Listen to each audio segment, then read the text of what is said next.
by the press of the world and by all the leaders of the United Nations, General Draža Mihailović and his fighting Chetniks, the guerrilla heroes of Yugoslavia, have created one of the most dramatic and amazing legends in all history. These fearless peasants and mountaineers have dedicated their lives to fight on forever for freedom.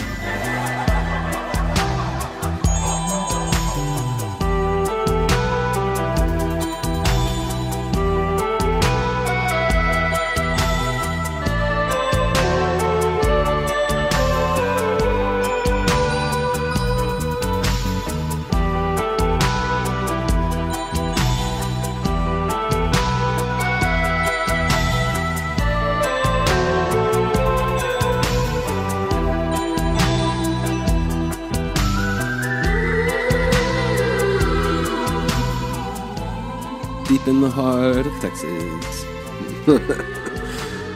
I think this one we're going to be deep in the heart of Ravnogora.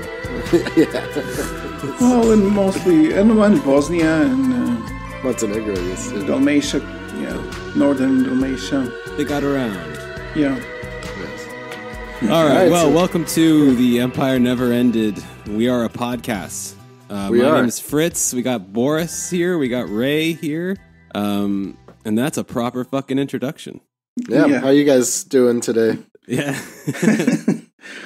I don't know. Are we going to talk about that? I mean, I'm kind of, I don't know. It's my fault that the episode is late because I was kind of bummed out to research this. I was never so much interested. Really? Yeah, you're really like every day. Yeah. Oh God, I guess I have to do it now, right? I mean, I did it, but it was very slow for me because I was never very interested in Chetniks and Ustašas because they are just like to me always seemed. I mean, not that everyone that we cover here is actually like nice in any way, but these people are only about slaughtering people. That's kind of their ideology, and it's not very interesting to me. Like, I'm not that kind of history buff, but I did it. And I think I'm definitely definitely not any kind of an expert, but I think in about an hour I can give some kind of overview of what the Chetniks were about during the Second World War. And hopefully it will be interesting. I mean, for sure it's important for the stuff that we're covering, and especially when we in the future acts cover like terrorist groups, Serbian ones that existed abroad in the 60s, 70s, and 80s. And I mean, for sure, we have to cover this background. Oh, yeah. And also, just as we like to do here, kind of try to, just to illustrate how much of these nationalist mythologies, even the recent ones, are completely ridiculous and baseless. Yeah. And like the idea of a Chetnik as some kind of a noble guerrilla fighter who was betrayed by the Western allies and so on, sold to communists. The true anti-fascists. Yes.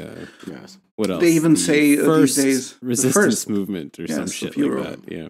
I mean, so resistance to partisans, I guess. Just some like background. We mentioned Chetniks a few times on the podcast. The term, and let's call it a movement, has a longer history than the group that we're discussing today, which are the Chetniks of Draža Mihailović, officially known as the Yugoslav Army in Fatherland during the Second World War. But the Chetniks, as we mentioned, their origins, which is not necessarily always, I mean, it's connected to the history we're discussing today, but it's much broader and different from it, I would say, and not in a good way, from my point of view. And it's originally the term was kind of interchangeable with the term committee. It was not only used by Serbs, also by Bulgarians, Macedonians, Montenegrins in the early 20th century as a kind of a guerrilla movement, supported and organized by the Serbian state, but unofficially to fight for Serbian interests in the territories of the Balkans, which was still controlled by the Ottoman Empire, mostly Macedonia. and connected to all kinds of like secret societies like the Black Hand, and usually with very chauvinistic kind of Serbian imperialist politics. In the early days, not necessarily always monarchist. Like the Black Hand also had like a Republican strain in it that, they were kind of modeling themselves, some of them, onto the Garibaldi movement in Italy of the 19th century. The newspaper was called Piedmont and so on. So there was all kinds of approaches there, but always very nationalist. And after the First World War, the monarchist Yugoslavia was formed, and a lot of these Chetniks transformed into kind of proto-fascist patriotic associations of, veterans and such, connected to Serbian nationalist and chauvinist politics, but also to Yugoslav, like proto-fascist movements that we covered, like Orjuna, Organization of Yugoslav Nationalists, that wanted to help the monarchist regime in creating a single Yugoslav nation. And the Chetnik movement of these like veterans, nationalists in the 20s and 30s even kind of had an internal split. One association remained pro-Serbian, like for a separate Serbian identity in monarchist Yugoslavia and the dominance of Greater Serbia on like other Yugoslavs. And the other, the more kind of dominant official Chetnik association, was fully behind this idea of creating a single Yugoslav nation and had, Croatian members, Slovenian members, and so on. Mm-hmm. But still mostly Serbian. But with prominent Croatian members, that needs to be said, and Slovenian. And so, yeah, right. There were quite a few Slovenians, if I'm not mistaken, right? Yes. Yeah. So that's that. And now the other thing that I want to mention briefly that we discussed before is the start of the war in Yugoslavia in 1941 and the occupation by Germany. So, as we mentioned, many times there were like the demonstrations of the 27th of March and the coup d'etat that it resulted in, and the change of government that was, unlike the previous government, anti-Axis, pro-Allied, which triggered the invasion and complete dismemberment.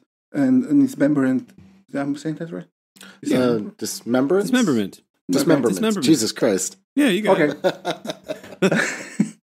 Of Yugoslavia and occupation of it, in which one of the aims was to punish the Serbs because they were seen as a kind of the force behind the coup d'etat, their nationalist politics, and So we covered this quite huge Ustaša puppet state was formed, which was called the independent state of Croatia.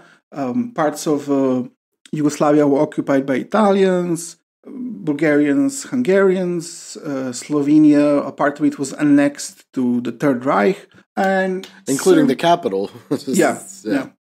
And Serbia, which was like reduced in size greatly, was kind of a puppet state led by Serbian fascists, which we covered in a separate episode, led by this guy Nedić, a former general, a very kind of pro-German general, close to the fascist politics of his cousin Dimitrije Ljotić and his movement Zbor. And they created a kind of a very weak but Serbian Nazi state, completely subordinated to the military commander, the German military commander. Right. And in this situation of all of these super chauvinistic regimes having their little states in different parts of Croatia, mostly taking the opportunity to slaughter people of other ethnicities, a big resistance movement started in 1941, which evolved into the partisan movement and later became basically the official Yugoslav army towards the end of the war, even recognized by Western allies. Yeah. But in the beginning, it was not like this. And this is where we start our story about the Chetniks during the Second World War. Woohoo! Hey. I've been looking forward to this one. I'm curious to see, how your struggle to keep like a very good historical narrative going, meets your just absolute disgust and annoyance with this organization. I mean, I will do that by simplifying things, and this is why I said in the beginning, this is only like a brief kind of a summary of what Chetniks were from my point of view. Like, if you don't know anything about them, I think this will be useful, but you have to remember this is my point of view, and I'm definitely not some kind of professional historian, and I hate these people. So people don't come to TENE for the objectivity, or hopefully not, because we haven't caught on. We take a side. So the officially known as the Yugoslav Army in Fatherland, usually referred to as the Chetniks of Draža Mihailović, their movement started in 1941, and they were led by the guy called Draža Mihailović. Živ je Draža, umro nije, dok je srpstva I Srbije. So Draža Mihailović is kind of an unremarkable figure, I would say. And he was a professional. He was a military man. He was an officer in the Yugoslav army, and he was born in 1893. Went through the First Balkan War, Second Balkan War, First World War.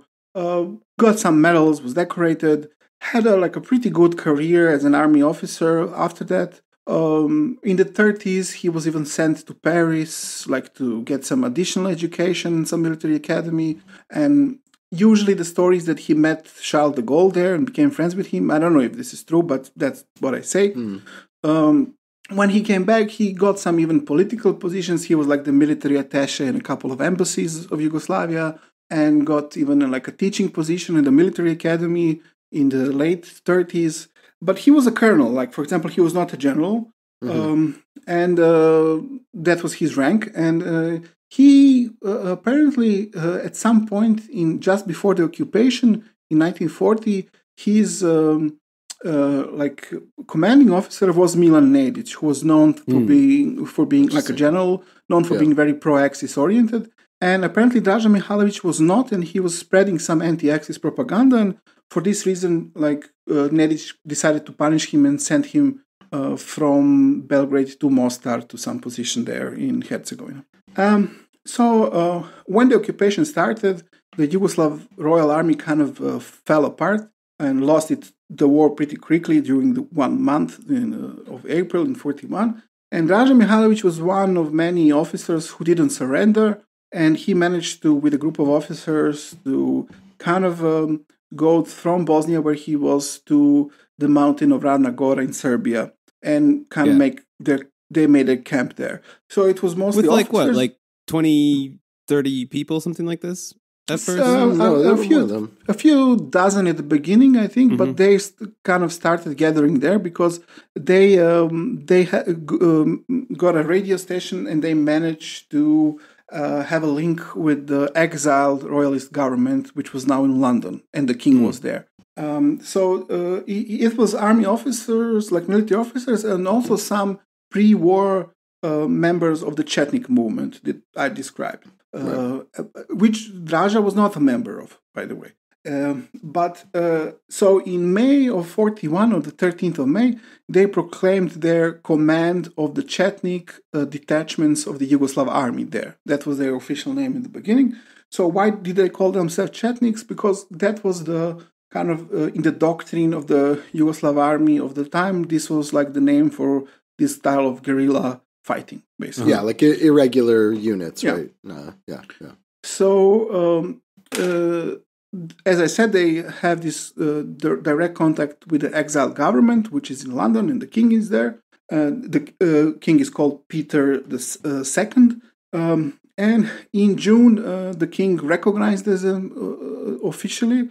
And in November, the Yugoslav government does the same and gives them full legitimacy. And in January of 1942, Draža becomes a minister in the Yugoslav government, and he's the minister of the military. And at that point, he's also promoted to a general, and the official army that he's the head of is called the Yugoslav Army in Fatherland. So, and at that point, the Western allies start to have official relations with them as a like a in a liberal sense legitimate Yugoslav army because a teenager recognized him essentially. Yeah. I mean, and Churchill. Peter being what, like 18, 19? Yeah. And Churchill and the U.S. government and the king. But of course, parallel to that, there was the other resistance movement led by the Communist Party. And in the beginning, there was cooperation between Chetniks and partisans. They even liberated a few cities temporarily together. Yeah. But the repression and response of the Germans in 1941 was very severe. Quite brutal. There was a lot of reprisals, and Draža and the Chetniks kind of changed their mind after a few months, and they were like not so much into resisting so much. So already in 1941 they changed their politics to kind of a retreat and not engaging the Germans. And he officially gave instructions to the Chetniks by saying only if you need of course if you need to defend yourself, then that's okay. Which is quite telling that he allowed them to fight the Germans when the Germans attacked them. But yeah. You get the sense that he overtly blamed the partisans for these German murders. This is also so one of the ideological kind of ways that the pro-Chetnik people manipulated is to say how the communists were attacking Germans so the Germans would kill Serbs and so on. And, basically Chetniks did this from some kind of humanitarian reasons. Yeah, right. We will see how this doesn't make any sense at all. No. Because Chetniks do a lot of killing themselves, also Serbs. Also, I mean, look, it would be one thing if, all right, they blame the partisans for these German reprisals against civilians. Yeah. Fine, I guess. Yeah. But then they don't blame the fucking Germans. They don't blame the ones mowing people down in mass graves and shit, and they are fuck the partisans. But let's Germans we can rock with.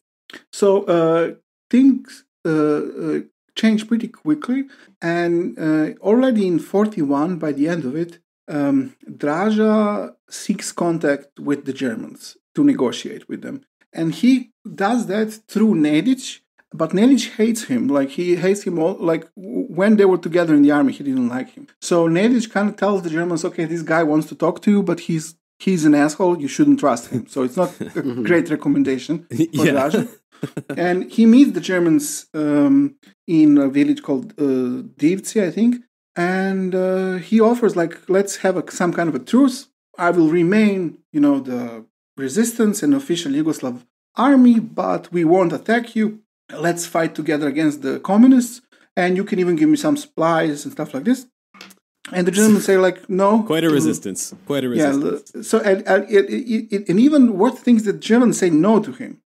He's offering his services, and the Germans no. Because the Germans were at the time were very kind of, arrogant, and they thought, okay, these, communist bandits will take care of them. We don't need you. And you are still loyal to the king and have, relations official with Western allies. So no. This was officially, but unofficially, there was cooperation with the Germans, especially because a lot of local Chetnik commanders had their own deals with the Germans. And when we talk about local commanders, immediately after the start of the war, all the different Chetnik commanders all over parts of Yugoslavia where Serbs lived, and also not only where Serbs lived, for example, also in Slovenia, started their own Chetnik groups that were kind of more or less autonomous. But especially after Draža was recognized as, the main Chetnik commander of the Yugoslav army, they also recognized Draža as their commander and started having some kind of relations with him, communication and so on, and were officially a part of the Yugoslav army in fatherland. I don't know. I think that it seems like the Chetniks suffered from the same kind of disorganization that existed in kind of across the board with a lot of these other collaborationist groups, like the Ustašas, where they did have, like, eventually, yes, they were subordinate to Draža officially, but there were so many different local commanders with their own local followings that really it was kind of up to them. There wasn't like a unified command structure that really worked, right? And this is used by Draža to his advantage, like throughout the war, like even in the trial after the war, when he was tried for war crimes, and also like in these negotiations with the Germans, because like the Germans show him like a photograph of dead, mutilated like German soldiers, and they say Chetniks did this, and he's like, well, I can't control all of them, you know, like there's something like this. So like when he saws him, he says like, oh yeah, actually I'm not in the control of my own army, in this doesn't work, at least officially. And in 42, Draža goes to Montenegro, and this, for the time being, this is the main like base for his operations. It's like Sanjak, like southern Serbia, northern Montenegro, and Bosnia, eastern Bosnia. This is like an area of Yugoslavia which is heavily populated by a Muslim population, and so Chetniks commit horrible and massive like war crimes in the area against the Muslim population, which I will mention later more. But in 41 also the partisan movement was kind of crushed, and they also moved out of Serbia to Bosnia. So in 42 it's pretty like not a lot of action in Serbia because the Chetniks are not there, the partisans are not there. I mean there are some of them, but not many. And a lot of like the Chetniks who remained in 42 in Serbia, they like completely like went home, stopped being Chetniks, or some of them became legal Chetniks, like the Chetniks of Kosta Pećanac, who officially kind of fully 100% recognized, you know, the Quisling state and became a part of it. Mm-hmm. And Kosta Pećanac is also, I mean, this is unlike Draža, he's also old school Chetnik. No, I mean, he's been commanding Chetnik detachments for decades, I think, at that point. Yeah, so he's so I didn't mention in this episode, there was also another Chetnik organization which was officially, since the beginning, not even pretending to be a resistance movement. Yeah. Maybe they were pretending for a week or something like this, but they were like a part of the Quisling regime, and they were led by this old Chetnik, as Fritz says, called Kosta Pećanac, who was a part of the Chetnik organization since the beginning of the 20th century. Yeah, I think he founded all the Veterans Affairs stuff, and I think so. Yeah, he was the head of one of the associations. Yeah. I will come back later to what the Chetniks were doing in Serbia in 42. There's some funny stuff there. But I will move now to other things, other areas of Yugoslavia. So in Bosnia, for example, so these Chetnik commanders, they recognize Draža, as I said, and they, in Bosnia and Croatia, in the beginning there was like a kind of a very heterogeneous uprising against the slaughter of Ustašas, who were like wanted, as Boris told us before in one of the episodes, to completely, you know, eliminate the Serbian population by just killing it. Just to clarify, they were against like the people that the slaughtering that the Ustašas were doing, not that they were against the slaughter of Ustašas. It was They were very pro the slaughter of Ustaša, perpetrated by the Ustaša. Yeah, exactly. In the beginning, so this was like it was not a partisan or a Chetnik movement. Both elements existed in it, but it was just a movement at the beginning, mostly of Serbs resisting Ustašas. And then there was, in 41 already, there were differences between them. One faction wanted also to fight against the occupiers' forces, and the other wanted just to fight against Ustašas and make some kind of a deal, especially with Italian occupying forces. Mm-hmm. Right. And so this second option became Chetniks, and the first one became partisans.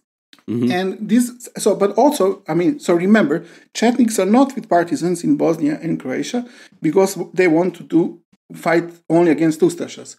So what do Bosnian Chetniks do in April, May, and June of 42? They make agreements with Ustašas about not fighting against them and officially recognizing the independent state of Croatia. Hooray! Yeah. Well, when Draža made like a big old list of his enemies, I think he had partisans first, Ustašas second, and then after, like, Germans were like last on this list. Yeah. Maybe if he gets around to it, but like this really tells you how much he hated the communists. Yeah. So the guy who was like the kind of the vanguard of Chetnik cooperation with Ustašas in Bosnia was this Chetnik commander called Uroš Drenović, and you can just find like a bunch of photographs with him with Ustašas drinking wine, sitting there having fun, smiling. It was just he's great. Resisting. It's weapons of the weak.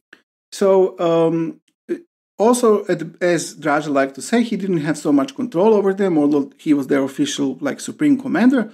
But in the end of 1942, he did send his delegates to Bosnia and had like a more direct control of the detachments there.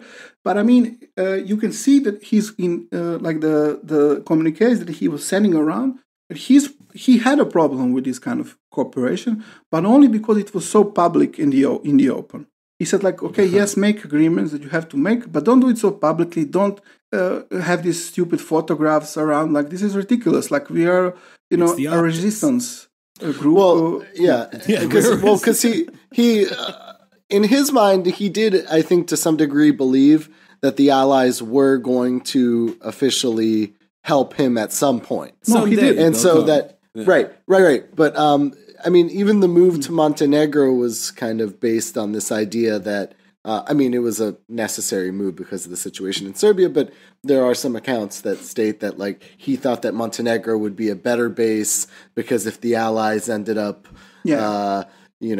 coming, that, being closer to the Adriatic would be better for him to, be able to get resupply routes or something going from the Allies. He was counting that like the D-Day will happen in the Adriatic and that this will save him. This was his idea, and he was completely wrong. And so he was like, on some level counting on the Allies, and so he didn't want to make, as you said, that cooperation with the Axis guys too obvious, but they were doing it everywhere. And at every opportunity that they had, basically. And the problem that he had also was that, you had the partisan movement who was like fighting the Germans and quite successfully and getting larger and larger and, having as a part of it people of all ethnicities of Yugoslavia.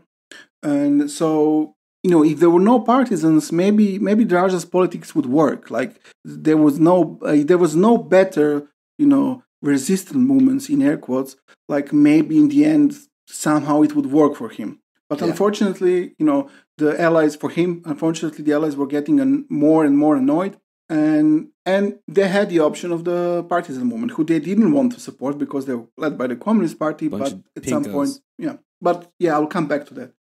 So Croatia, as Boris told us before, Dalmatia, a part of Dalmatia was, although it was officially at the beginning a part of the independent state of Croatia, the Ustaša leader Pavelić gave it to Mussolini, and it was officially controlled by the Italian fascist forces. There was also another part of like northern Dalmatia, which was still officially and formally part of independent state of Croatia, but Italians still had their forces there and de facto controlled it, although officially it was in the Ustaša territory. So in both of these parts of Dalmatia, and not only Dalmatia, also parts like Lika, Kordun, and Banja, Chetniks make their own groups. Same as in Bosnia.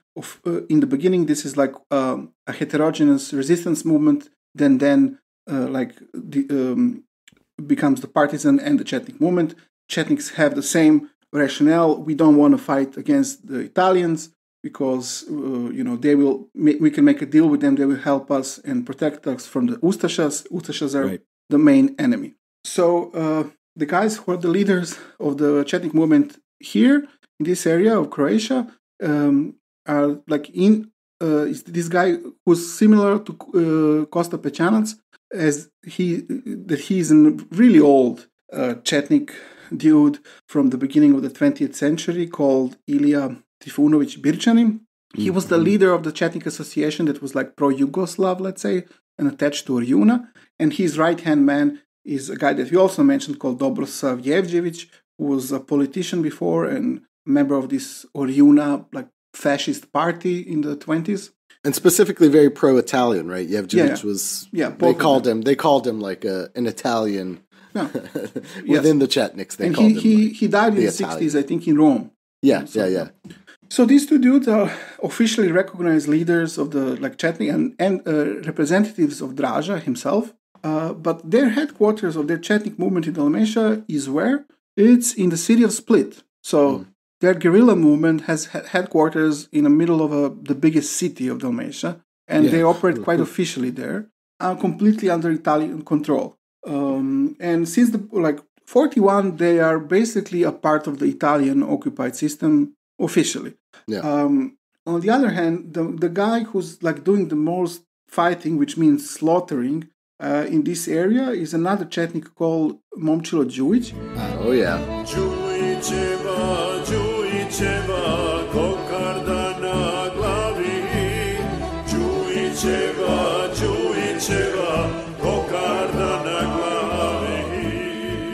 Who's a priest, so they call him Pop Đujić, which means priest Đujić.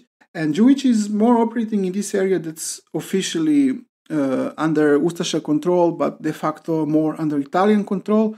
He's from the area of Knin, and this is mostly where his Chetniks are, also in western Bosnia. And in the beginning, he is a member of the, he participates in some meetings with, the partisans and so on, but then moves away from them because, like I said, he wants only to fight against the Ustašas. And what does he do? In 41, he makes an agreement with the Ustašas. And he does that. He first makes an agreement with Italians, and also like his colleagues in Split becomes a part of the Italian occupying system. But in 41, together with Italians, him and his Chetniks, they meet the main Ustaša guy who is in Knin, called David Sinčić. And in December of 41, they make an agreement with them. They also officially recognize the independent state of Croatia, and so on. So this evolves later in 42, when Italians basically completely legalize them by creating a thing which is called Volunteer Anti-Communist Militia, right. Or MVAC. And this is mostly Chetniks, who are now completely legalized and also as such recognized by the independent state of Croatia as an Italian volunteer anti-communist militia. And all they do is really fight the communist-led partisans, who are mostly not communist actually, and slaughter civilian populations like Croatians, and sometimes Ustaša protest because they kill Croatians, Muslims, but also Serbs. So, for example, the whole idea is to protect the Serbs against Ustašas, and then they make an agreement with Ustašas and kill Serbs. Whenever somebody tells you they're part of a resistance movement, please ask them exactly what they're resisting. Yeah, exactly. So this guy, Pop Đujić, he even had his own little concentration camp, which the people called their Little Jasenovac. That's how they named it. Wow. And almost all the people who were in prison there were Serbs. And they kill people, torture them, and also transfer them to other concentration camps, give them to Germans, Italians, Ustašas, and so on. And so these people would have been what? People that Đujić would have accused of being what? Partisan sympathizers or something like that. Or not wanting to join him. So there is a one instance that he officially in a document excluded a whole Serbian village from the Serbian nation, because they didn't want to join his Chetniks. And in this document, he says, from now on, these people here are not a part of the Serbian nation. They're not to be considered Serbs anymore. And they are not under our protection. And we will also inform the independent state of Croatia about this. Jesus Christ. We'll get into this in the future when we talk about the diaspora stuff and Đujić in particular. But it's kind of him ratting out other people to the independent state of Croatia is part and parcel with him just being a snitch in general. Because we'll see that a lot later too, in the 50s and 60s with him just snitching to the CIA all the time. I mean, calling the FBI to like report. I mean, if you snitch people who don't want to join you to Ustaša, I mean, it can get much lower than that. I mean, so why not? I mean, yeah. I mean, a total scumbag. Yeah. And but lionized heavily by like nationalists. Yeah. They think he's like a total badass. Yeah. He's a whiny fucking snitch. And so in this concentration camp, he also created a new way of killing and torturing people, which was like he had a barrel that they would like stuck nails in, so they kind of stuck out from the inside all over. And they would put a person in it, and then they would roll it down a hill or something like Jesus that. Damn, the old barrel roll gets... That guy's a priest. Yeah. So after 43, Italy, of course, capitulates. So after that, the Germans take over, and they are now in control of Jewish Chetnik groups. And they are officially called how? They are called Croatian Battle Groups. That's their official name. So awesome. And he routinely and regularly, reports to Wehrmacht after, the capitulation of Italy. I really can't emphasize enough how much like Đujić is portrayed by like modern Serbian nationalists as this like total badass guy and like hardcore resisting against the Ustašas, and it's like fucking Croatian battle groups. Jesus Christ. Stay strong, buddy. So we're going back to Serbia now, where there's nothing going on in 42. And Draža is in Montenegro slaughtering civilians, like by the thousands of them. But they still want to maintain some kind of idea that they are some kind of a resistance movement. So sporadically they have some clashes, not with Germans, but with Serbian Quisling forces, or they assassinate someone. We mentioned in an earlier episode they assassinate like this chief of cabinet of Milan Nedić, who was a Ljotić supporter. Some of that is just settling old beefs, though, right? I mean, that's they didn't like each other to begin with. Why not, take out a couple of them, because fuck it. I mean, they also killed Kosta Pečanac, the leader of the other Chetniks, for example, and such things. But what I found really great is like what they do in 42 instead of like fighting the Germans, because there's a lot of pressure for Western allies to do something, and Western allies, like you can see in the communiques they say send to each other. Already in 41, 42, they say, well, obviously that the partisans are doing the resisting, but at this point they're not ready to give up on Chetniks, so they say, okay, we'll officially say that some of this was done by Chetniks, just to protect them a little bit better. So this shows you, if there were no partisans, probably Draža's tactics would work. But the fact that the partisan existed really made him look bad. Yeah. So having any resistance at all, kind of pops that bubble. So what they do instead of fighting in 42 in Serbia, they do a campaign that's like consists of this.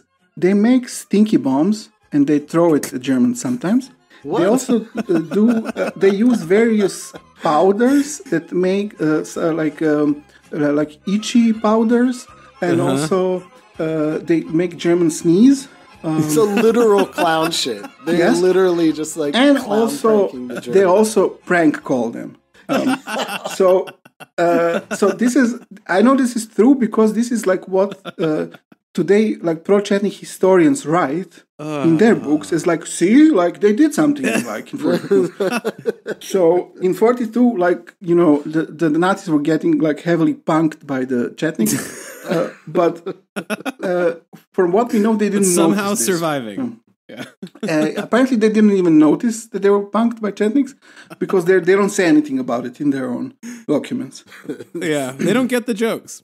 No. Yeah. So like some like Herr Commandant is like, today we were stink bomb today. It's a big problem. They put the banana peels on. Commander, we've been punked. Are you fucking kidding me? Like, yeah.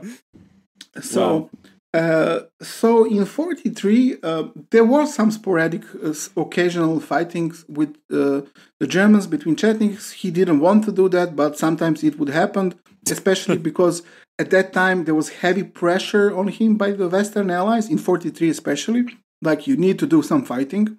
But at the same time, he made his secret agreement with the Germans in 43. And he, in the agreement, said that he will stop all fighting against the Germans and all contacts with the Western Allies. Germans knew that he was dishonest about this, that he would continue, but still it was there. And he will concentrate all of his forces on attacking communists together with Germans, which is anyway what he wanted to do. Right. So the Western Allies kind of got sick of him. And in 43, they started to, to favor the partisans. And in December 43, the Western Allies made a decision to break cooperation with the Yugoslav army in the fatherland. But officially, Churchill did that. He broke relations with Draža in February of 44.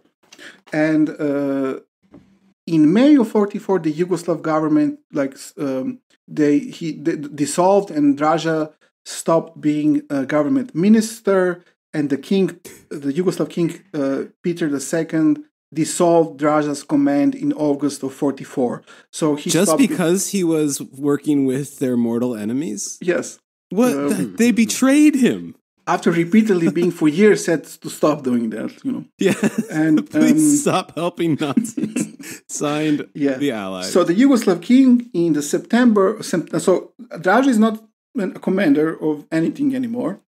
His command is dissolved. And in September of 44, the Yugoslav king, through Radio London, sends out a call for all Chetniks to join the partisans, who are called the People's Liberation Army of Yugoslavia, and which the king now recognizes as the official Yugoslav army. Damn. Right. And he says in this declaration, anyone who doesn't do this is a traitor, and nothing that you will do after will, wash away the stench of treason from you if you don't do this. Mm-hmm. So, I mean... He wanted to come back home too after, huh? Yeah. It kind of works. I will come back to that. A lot of them actually do that, what the king said. Because, I mean, the whole point is they serve the king. So, I mean, Yeah, right. That's the whole point. Yeah, exactly. Yeah. But Draža doesn't do that. And although a lot of his people desert, he becomes officially kind of a traitor to the king, still pretending to be the commander of king's army, but openly now cooperating with the Wehrmacht. So he's a monarchist resistance fighter who defies the monarch and works with the occupier. Yes. Yes. Awesome. There's cognitive dissonance there. And tries to save the people from the Ustašas by killing the people and cooperating with Ustašas. Yeah. If we kill them first, the Ustaša can't kill them. So 44 is the year of the battle for Serbia. It's heavy fighting. It ends with the liberation of Belgrade in October of 44. And during this time, Draža is fighting against the Yugoslav army now, which is what the partisans are, with Wehrmacht. And they lose. And by the end of the year, in 45, he moves to Bosnia.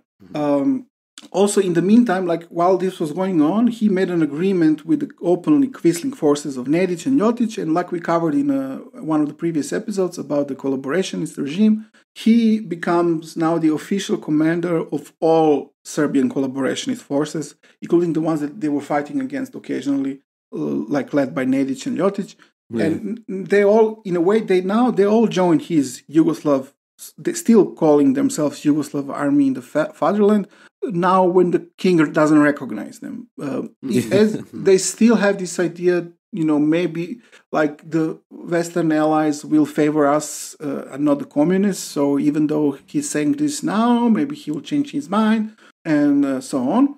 And actually, the Germans encourage them, as we said in one of the episodes, saying, you guys, you can't lose this war. Maybe we, the Germans, will lose it, but how can you lose? You can't lose. You're winning 100%, They will never support the communists. You're good. And yeah, and this is like we're near the end of Draža Mihailović and the Chetniks. So in 45, he's mostly in Bosnia. He sometimes goes to Serbia, but like right on the river Drina on the border. He's in that area, but kind of like he's being like punked in a very serious way, because the partisans the partisans aren't stink bombing him. No, but they are kind of doing a version of prank calling, because they managed to insert their guy in the Chetnik organization, and actually as a head of the Belgrade Chetnik organization, which doesn't exist, right. And they managed to get a Chetnik radio station and a code, and are in direct communication with Draža, who is in Bosnia. And this is the time when Draža is like organizing these commando units, like together with Germans and some like by himself, to go like into Serbia to do like all kinds of diversion and to subvert the new regime there and so on. And he sends hundreds of these people to Serbia, and all the time he's like notifying the partisans that he's sending whom, where, and so on, because he thinks that he's talking to like this Belgrade Chetnik organization through the radio, and he's not. So they catch them all, kill them, arrest them, and so on. So it's a complete failure. But the other thing they managed to do is so in 45 there was like a final battle for the Draža group in Bosnia. This is Battle of Zelengora, and after that his forces got completely destroyed there, and after that you can say that Chetniks don't really exist as a military after that. But he still has like a group of people with him. They're completely separated from each other, but he probably has a group of 50 people with him, and there are other groups in Serbia and Bosnia kind of on their own trying to make some connection with other Chetniks. And one of these groups who is in Serbia, who like was completely fucked up after this battle, the final battle in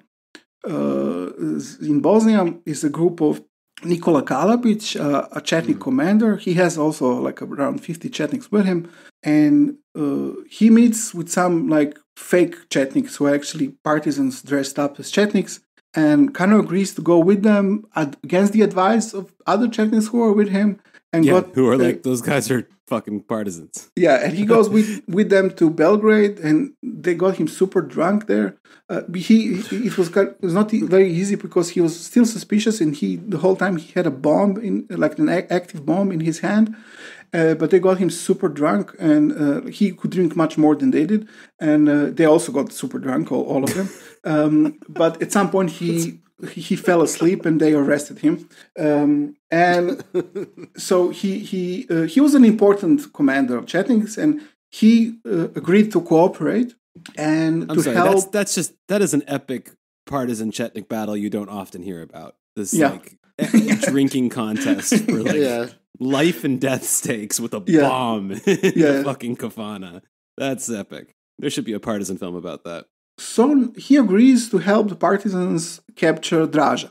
And they did do that by making a fake Chetnik group headed supposedly by this Nikola Kalabic guy. So group of partisans grow their beards, and they become Chetniks. They even start living together. They learn the Chetnik songs, and are totally immersed into being Chetniks this is like a long operation. This is like months of this, and they send them to Bosnia, to these areas that they think Draža is around, and they just walk around and they don't even notify other Yugoslav army or former partisan units that they are there, so they are in danger of getting killed. Damn, yeah. Because they don't they want to be completely sure, deep cover.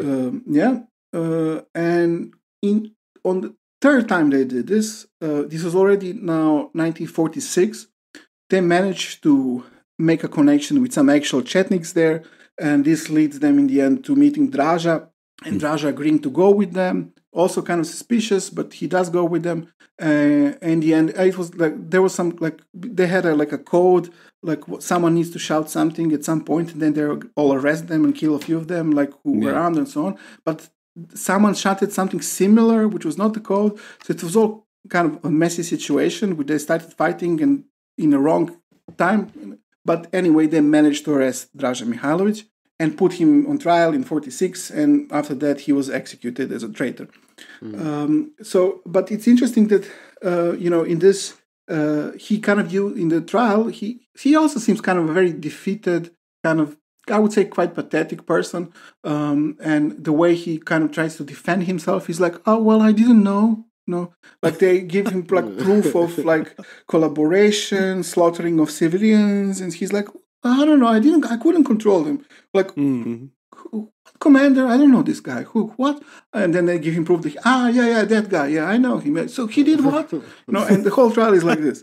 God, and so it's pretty, like, I mean, not heroic at all. No. And no. Similar, like in 1941, the Germans showed him like photo of dead soldiers, and he says like, well, I don't know, I can't control them. And this is like the same tactic now this is the Urkel defense. This is the did I do that defense. Yeah. Oh, Jesus Christ. He has the same glasses as Urkel too. He does. Yeah. Did I do that?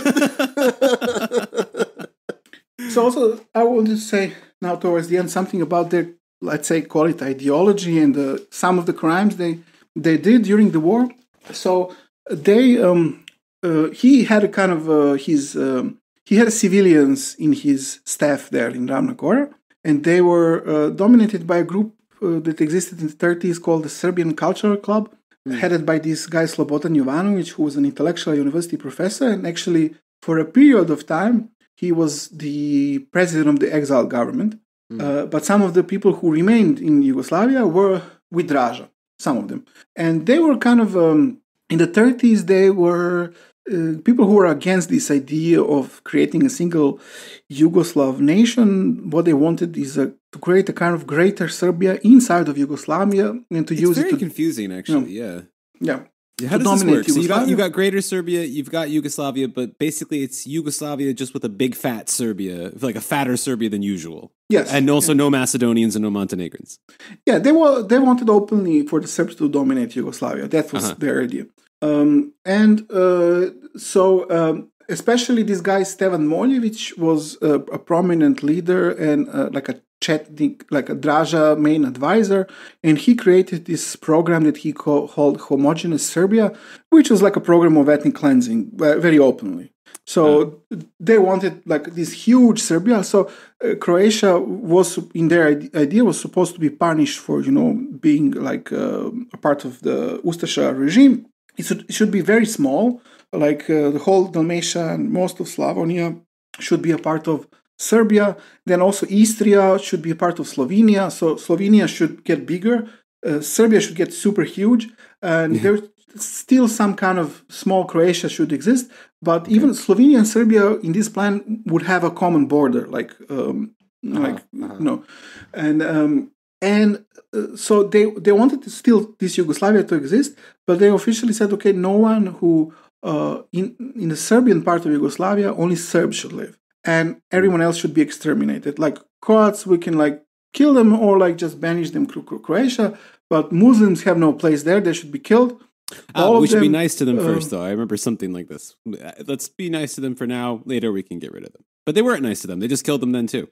Yeah, but I mean, it's very crazy because they had some Muslims who were Chetniks. So yeah, I mean, it's I don't know what these people were thinking, but towards the end they kind of changed this because the exiled government, including Slobodan Jovanović, was not supportive of this. They were saying them, you need to be like careful. You need all of these people, right? Because they'll join the partisans otherwise. But these people were not listening until it was too late. Like in the very end, they were started to pretend like we are protecting Muslims and so on, while slaughtering them for years. Yeah, and what was this final count they came up with for like how many people they'd have to get rid of for this plan to work? Do you remember? It was like 2 million or some shit like that. I don't know all of them, I guess. But I don't know. All of them. Yeah. So I mean. So the biggest crimes they did were against the Muslim population. Especially in in 42 and 43, when Draža was himself in the area of Sanjak and so Montenegro, southern Serbia, eastern Bosnia, and they were killing people like in thousands. So in 43, in their own like documents, like Pavle Đurišić, the Montenegrin Chetnik, says they killed 9,200 Muslims in some villages there. Out of that, 8,000 were women and children. Yeah. So after the war, like 4,000 names were identified of killed people. 26% of them were kids up to 4 years old. Fucking hell.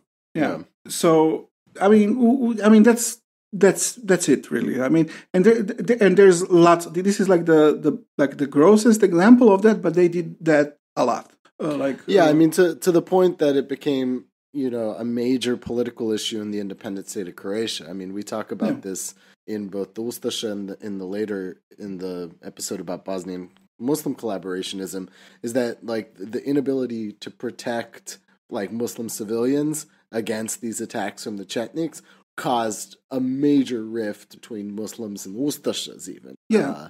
I mean, the direct result of this that I said now was the establishment of the SS Halyard division. Right. Like, but they were also killing Serbs on a much, as I mentioned, like Pop Đujić having at least his concentration camps for Serbs there.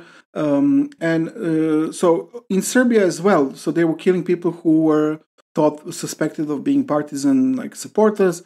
So, for example, one of the characteristic massacres happened in a Serbian village, Vranić. So this is a village in Serbia. Yes. So the scale is much like smaller than when killing Muslims. So this is in 43 on the 20th of December. They slaughtered 47 people, almost all of them women and children. Like a child of 1 year old was killed there. So they were all just like slaughtered with knives. So, I mean, I said 47. So 67 people were killed there. So this is like who Chetniks were, Yeah. And so even though this is who Chetniks were, they were, I mean, some of the Chetniks, especially in the beginning, joined them because they wanted to be a part of a resistance movement, or they were made to join them. They were mobilized. So not all of them were complete, because I mean it was a relatively mass movement. In 43, the German estimate was that there was like 30,000 of them in Serbia, I think. So because of these reasons, and also because of pragmatic reasons, both the partisans and the exiled government offered a few amnesties in 44 and 45. Under these amnesties, Chetniks would given certain dates to join the partisans, or now the legitimate Yugoslav army, and many of them did. So the historian Milan Radanović, he's like a few years ago published a book, and his estimate was that more than a half of Chetniks in Serbia joined the partisans. Wow. Yeah. So they were also, some of them were given an opportunity not even to join partisans, just to give up their, to be arrested, and if they were not war criminals, they would let them go, and most of them were let go. So some of them didn't even have to fight for the partisans. These amnesties was also offered to the official army, the regular mobilized army of the independent state of Croatia, which was called Domobrani, but not to Ustašas, and not to Ljotić supporters. At some point, it was also offered to like people who were in the Nedić-controlled forces, and in the end, even to some people in the Ljotić force who were mobilized, who were not volunteers. So quite a lot of people joined partisans who were previously Chetniks, but I mean, in the end of the war, in 44 and 45. Some of them joined in 41, so the partisans changed their name quite a few times during the war. One of their last names was the People's Liberation Army of Yugoslavia and partisan detachments. But in 42, for example, they were called People's Liberation Army of Yugoslavia and volunteer detachments. And what volunteer detachments meant, those were the Chetniks who joined them and who didn't want to be partisans, because they are, I guess, associated with communism or whatever. Yeah, right. But they were Chetniks, officially called like Volunteer Army of Yugoslavia, who were under partisan control. And there were a few detachments like those. For some reasons, they didn't last long. Like maybe they dissolved, or some rejoined Draža's army, or became fully partisan. I'm not sure completely what was going on there. But some of them did. Like, for example, Vlado Zečević, also called Pop Vlado Zečević, priest. Oh, that's the priest, with that had the red star and the cross on his hat. Yeah, he was a Chetnik priest who joined with his whole Chetnik detachment. He joined the parties in 41, and after the war, he was a part of the government. He was like a first Yugoslav minister of interior, I think, like a very high up Yugoslav official. Is that supposed to be him in the film Sutjeska that we talked about in the last episode? Maybe inspired by him, because he kind of looked like that with the cross and the star. Yeah. But those were the guys that actually prioritized fighting the occupier rather than right. I mean, there were even rather than joining them. Yeah, there were even Chetniks of Costa Pećanac who cooperated with partisans in the beginning of 41, because they also joined his organization, thinking this is a resistance movement. So there were such things. And, this was offered to Chetniks, but it was not offered to Ustašas because of this reason. And I guess because officially, even though he was a total collaborator, officially he had some relations with Allied forces, and there were people there who joined for these reasons. Yeah. So this opportunity was given to them. And they took it, like more than half of them, as this historian Milan Radanović tells us. Okay. And he backs it up with documents. Which is kind of interesting because, for example, so in 1947, now the army is called the Yugoslav People's Army, the JNA. It had in it. So what I forgot to say is that not only they were given opportunity to join the partisans, they were also they would keep their rank that they had in the previous army. So in 47. There were 727 officers of the People's Liberation Army who were former Chetniks. And there were even 142 officers who were previously officers in the Nedić, Pećanac, and Ljotić formations. Yeah. In the, the Socialist People's Army, let's say. Yeah. I mean, I'm going to do a bit of speculating here. Right. It's kind of this is it's interesting because Milan Radanović gives us this information very explicitly of how many Chetniks switch sides, and this was known in socialist Yugoslavia. The documents were there, but it was not really kind of explained or researched in detail or publicized a lot. And it is also not publicized by the now pro-Chetnik historians because it kind of doesn't. It damages both historical narratives in some way. Right. Because, I mean, consider this, for example. The Communist Party of Yugoslavia in 41 had 12,000 members, 12,000 only. This is because they went through this period of Bolshevization, Stalinization, and so on, so they lost a lot of members. So right before the beginning of the uprising, they only had 12,000 members in whole Yugoslavia. And some documents said that 9,000 of them died during the war.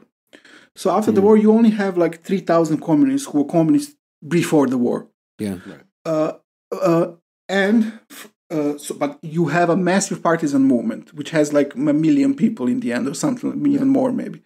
So the new Communist Party recruits members from the partisans, and this is in turn becomes the new ruling class of Yugoslavia. So in 48, the Communist Party has 468,000 members. That's quite a So maybe 3,000 of them were communists before the war, but a lot of them, actually, these old communists got arrested because they were not on the line of Tito, so probably even less than that. So you can imagine that in the base of where the new where from the new ruling class of Yugoslavia was recruited from, you had more Chetniks than actual pre-war communists. So this is not really a good thing for now pro-Chetnik historians who want to make some kind of, who want to resolve the Chetnik question and how they were betrayed. And, martyred even. Like, your command, the king said, join the partisans or you're traitors, and then they did. Yeah. And then they became officers in the official army afterwards and had pensions as partisans and so on. Like most of them, It's quite a different story, Although they still didn't have the same favored status as anybody who joined in 41, though. No, joining in 41 was like a special thing. Yeah. But you can be like, you had a lot of privileges even if you joined in 45, it was still a big thing. And especially if you wanted to be a member of the Communist Party, like if you were any kind of had any kind of role in the resistance, it was a great advantage. So, it kind of changes, I think, this, and also, of course, for the, all the kind of lefty Yugo-nostalgic people, it changes a bit the perspective, I would say. What came after. Yeah. Mm-hmm. Very interesting, yeah. Well, Croatian nationalists also like to throw that around as well, where they claim that, the partisans were actually all Chetniks. Now, Serbian nationalists now do the same because they amnestied all these, Ustaša regular, or, independent state of Croatia regular army units and stuff like that. Or in Bosnia, that all these Muslim units that were formerly, went to the partisans. They're like, you see, all the partisans are Ustašas, and on the other side, all the partisans are Chetniks. And so there's just two things that I was thinking of adding to this episode at least is one, a basic rundown of the aesthetics, because that's an important. It's very easily recognizable, right? The Chetnik aesthetic. Chetnik aesthetic is super recognizable, and like we hinted at it before. We've talked about it before, but the beards. So most of them wore beards, right? That was a characteristic of being part of the movement, and that even goes way back, right? That's when they even like the old guerrilla guys. Everybody had beards and mustaches and shit back then, but but these are beards. No, this is beards. You grow that shit out. But that's because they're like irregular, like army, like living in a forest, I guess, so they don't shave. But for example, because I think it also has a connection to like the Orthodox like priest and monk thing. Maybe, it's because like I think a lot of these Chetniks didn't have beards because they were like in cities, official Chetniks, and they were shaving. Yeah. So maybe not. I don't know. But in general, it's like a recognizable aesthetic. It is the beard, and then this like black skull and crossbones flag. That they fly. Way to ruin my favorite flag. Yes, it makes the pirate flag stupid. Damn it. It says for king and fatherland, liberty or death, with the skull and crossbones. It does ruin the skull and crossbones. Fucks up my pirate flag. Jolly Roger. Yeah. I just wanted also to mention this Halyard mission, Operation Halyard, which is how modern day Chetniks, and especially after World War II, used when they became once again favored by the U.S. government in the diaspora, how they maintained their legitimacy. And so even though officially the Allies switched over to Tito, the predecessor to the CIA, the OSS, had a long-standing mission with the partisans that was mostly using Serbian American diaspora agents of the OSS, particularly these guys like George Mussolini and like a couple other guys who were deeply embedded with the Chetniks, like in a large part of the war. And so the Halyard mission refers specifically to Chetniks saving U.S. soldiers, U.S. airmen who were downed after the Italian capitulation and occupation of southern Italy by American forces, when they started to launch bombing raids on German positions throughout the Balkan Peninsula, especially like in Romania and shit like that. A lot of these planes were getting shot down, and the Chetniks did have like an official policy to rescue all these Allied airmen. Was this not also? But this was also a joint operation with partisans. No, am I wrong? Partisans were also doing this. Yeah, exactly. The partisans were also doing it which, the Chetniks don't like talking about, but, in areas in which like these specifically American airmen were shot down, they would sometimes get rescued and smuggled out by Chetniks. And this became like a very big deal, like I said, at the end of the war, right? Because Draža Mihailović was officially recognized for this after he was executed by the Yugoslav state and was awarded the Legion of Merit. And it became a big thing, like in the kind of Serbian American anti-communist community, about like this heroic rescue of all these American airmen, and particularly because of the OSS connection with these like Serbian American agents who were working, and there were like quite a number of them, which is also interesting, and we'll get into that in a later arc when we talk about the diaspora and its role in various things. Because in this case, I mean, specifically, and the partisans also had this, because they were communists of Yugoslav extraction in the United States who were volunteering for the U.S. Army and for intelligence, specifically to help the partisans. And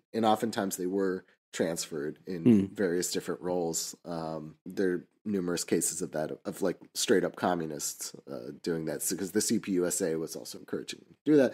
But yeah, there are a lot of American Chetniks that were part of this OSS operation to aid Draža, and that maintained their loyalty to Draža and to the Chetniks even after. Well, I mean, after the Allies had switched. It's also like a telling way for them to prove that they are a resistance movement, because it's also not fighting against Germans. So I mean, it's just rescuing downed airmen. Which is like, why wouldn't they do that if they could? Yeah. Like, because they wanted officially to be an allied army, so like that's a good way to prove that you are. Yeah, if they had done only that, that would have been fine. That would have been all right. Imagine like an army of like horsemen, coming to rescue some downed pilot. Who wouldn't love that? But no, they had to go and slaughter a bunch of people. There's also a funny narrative now, like among revisionist historians here about, or revisionist historians in Serbia and like in the Balkans, about the role of like Allied bombings at the end of World War II, where it's come to be like vilified. And it's like equated with like the NATO bombings in '99. So like, the poor Serbs were also bombed by the Allies. It wasn't just the Axis. But like, the Chetniks that they valorized today were literally coordinating that, like with the OSS dudes who were embedded with the Chetniks, rescuing their airmen, knowing fully well that these operations were happening and supporting it in some way. Right. Yeah. All right. At least in some capacity. Well, epic resistors, they. Yeah, indeed. for king and country and fatherland, liberty, or we'll make some deal. Yeah, or whatever. Liberty or The most famous Chetnik song was "Liberty or." Liberty. Well, what can we get out of this? What is the best? My drunk local commander wants to patrol with the Italians. How do you feel about that? Liberty or let's just kill Muslims instead. It's easier. Or whoever. Yeah. Really. Mostly Muslims. Yeah. Yes. Well, all right. Well, that's a fucking dismal story. Yeah. It's not, I don't know, it's not a fun story, but they're quite pathetic and kind of, I don't know what's how can you be into that? I don't understand. Well, if you want to cleanse your palate from it, just watch the battle scene in Neretva. Slaughtered. Yeah. It's a good idea. Which we talked about in our last premium episode. That's correct. A little plug there. Yeah. God. If you haven't listened yet, like and subscribe to Patreon. I can't get this image of like a Chetnik sniper out of my head, where like there's like some partisan in the bell tower, like Walter mowing people down or something like that. Chetniks are called in to support. They get the target in their sight. He dials on the radio and asks him if his refrigerator is running and tells him he better go catch it. Hangs up. This whole topic of Chetniks in general is something that's going to come up in this show in general, even in later arcs and stuff like this. So this is by no means an actual conclusion. This is unfortunately going to continue coming up over and over. I mean, I would say they are interesting because a lot of modern supporters of the Chetnik movement are like these old LARPers who like to dress like Chetniks, and they literally they dress as Chetniks were looked in partisan movies, that's where they get their style from. But in a way, the whole movement, the original movement, was a LARPer movement, I would say.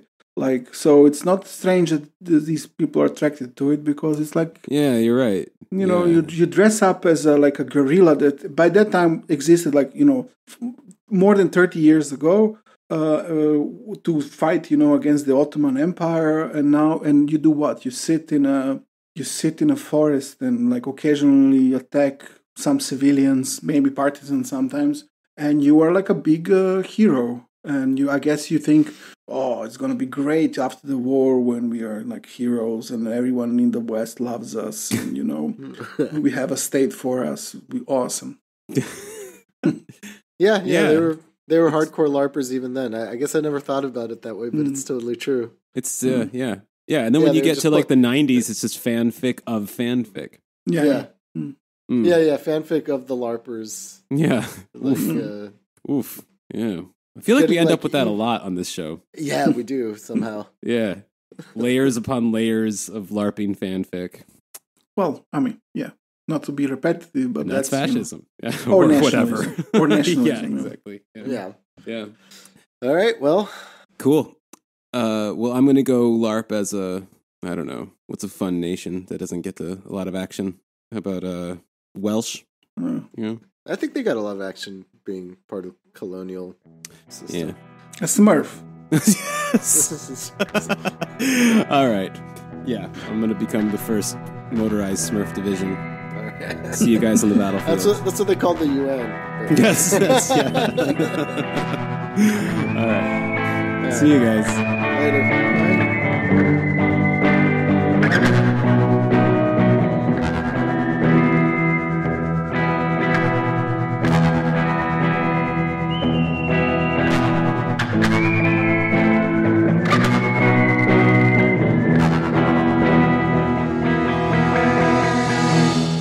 Hey there, Fritz here from The Empire Never Ended.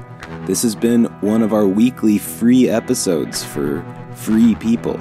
But for premium people, we also have weekly premium episodes, which you can get at patreon.com/tenepod, TENEPOD, and also follow our various social media things in the show description there. Like and subscribe them. Follow them. Like and follow and subscribe. Follow them. Do it.